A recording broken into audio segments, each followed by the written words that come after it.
So I guess, I mean, one of the kind of mantras that we have is to kind of come up with ideas at scale. And I think one thing that's interesting that we're most motivated around is ensuring that we're creating ideas that answer business objectives of our clients, so they're very strategic in their thinking. So the shape and the form of what it ends up like can look very, very different. It can range from being a big experiential event with a lot of social activation, or it could be a prime-time TV show that's distributed across the world, that's supported by digital assets. It really depends. I mean, we've done many different cases, ranging from a Claire Danes viral video, which also became a prime-time hit spot in the middle of the Grammys, through to a campaign for Volkswagen to launch the Beetle in the UK, which was a partnership with Abbey Road Studios. And we worked with musical talent and ran live sessions and activated that across Facebook and Spotify.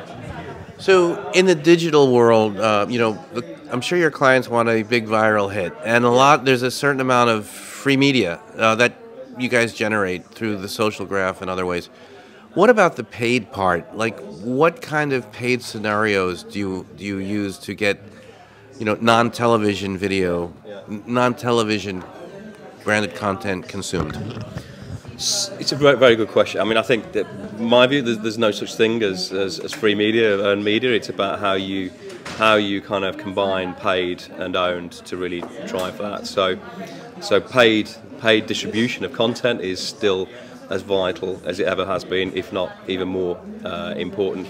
There's now new skills and new things that are involved in that, whereas it's not just about distributing content on broadcast platforms in the digital world. It requires new skills like blogger outreach, like video seeding, like search engine optimization. So it involves this whole new ecosystem of tools and techniques to really drive impact with content projects.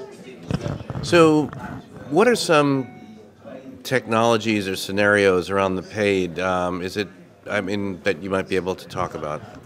Sure. I mean, there are very many. I mean, we could talk about video seeding is a good example of that, where we work with a number of partners across the world to seed videos, and a lot of those are paid techniques. I guess more organic things you can do is things like search engine optimization, which has, I guess, moved from a kind of pretty basic link building type technique to a much more understanding the algorithms of Google, which are very much now focused around content, and it requires new skills like blogger outreach, for example, which really starts to drive organic visibility of content. And finally, there's a lot of talk about the explosion in content and the opportunities of brands as publishers, and all sorts of avenues of consumption that are sort of non-traditional or exploding. How do you guys scale that, and what are the opportunities? It's a very good question. I mean, for me, the reason why content is now so topical is that I think brands are increasingly looking for much more ROI in what they do, and they're much more accountable than they ever have been.